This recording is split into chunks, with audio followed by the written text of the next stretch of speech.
Good morning. It is the second, day 2, or actually kind of really day 1. Day one. Actually touring. Right. So we are on the bus. We're getting ready to leave the Metropolitan Hotel in Tel Aviv, and we have We're going to head up to Caesarea Maritima. It's cold today. Hopefully the sun will come out soon and we'll be ready to... I'm not sure the sun's coming out. No, maybe not today. It's not, but it is not warm. So it's not snowing here either, which it is apparently in Jerusalem. Apparently in Jerusalem it's snowing. So it's not snowing here, and we're getting ready to go. So let's do it.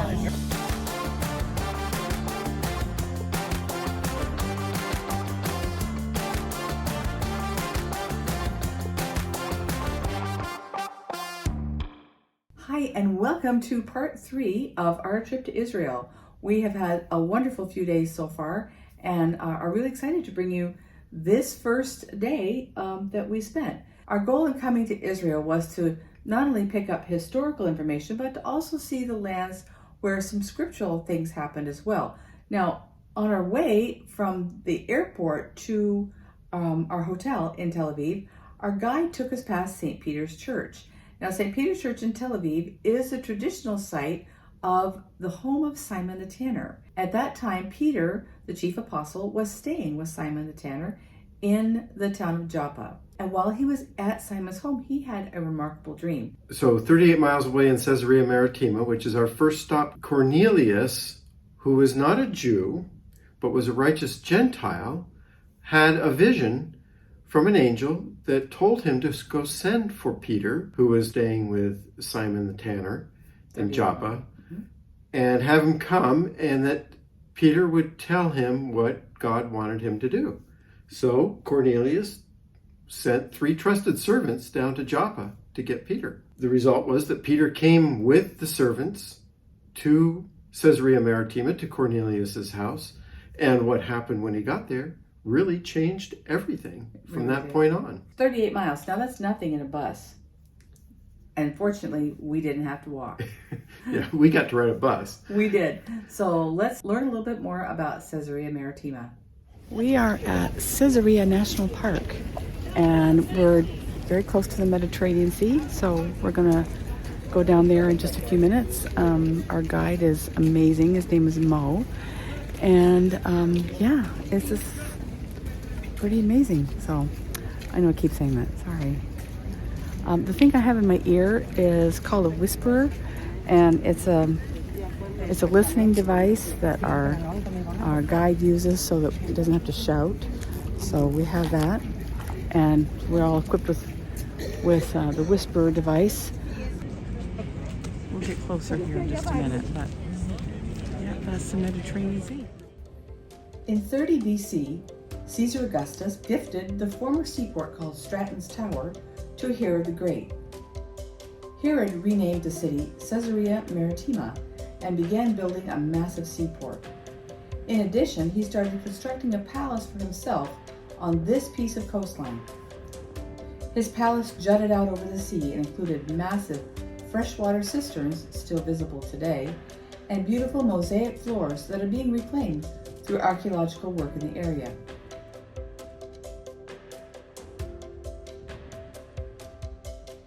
You can still see the remains of the enormous stone pillars scattered around. And you can see he certainly chose a prime spot for his palace. Even on a cold, windy day, the Mediterranean is beautiful. In New Testament times, Paul was given protection by the Romans from the Jews in Jerusalem. There was a plot in Jerusalem to kill Paul, and so the Romans moved Paul from Jerusalem to Caesarea Maritima, where he was lodged in Herod's Palace. The Jewish leaders came to the palace to explain why they thought Paul should be put to death. Paul remained in captivity basically to please the local Jewish leaders. It was also in Herod's palace that Paul made his defense before Festus, and during that process he appealed to Caesar, as was his right as a Roman citizen. You can read about the details of this in Acts chapters 21 through 26. Near the ruins of the palace are the remains of a large amphitheater. Our guide told us these remains were gradually covered with sand and largely hidden for centuries. In the mid-1900s, a team began looking at that large hill of sand and found this, the Roman Theater of Caesarea. Built as part of this huge city complex somewhere between 31 BC and about 10 BC, the theater was used for classical Greek and Roman plays, sporting events, and even gladiator fights, although that also took place in the nearby Hippodrome. The theater was in use for about 500 years until it fell to the Mamluks in the 13th century and then finally became a victim of the coastal sea and sand. Renewal and restoration have been happening in Caesarea Maritima, to the point where the theater is now in use again as a venue for weddings and concerts. The likes of Madonna, Alanis Morissette, Bryan Adams, and even Journey have played concerts here.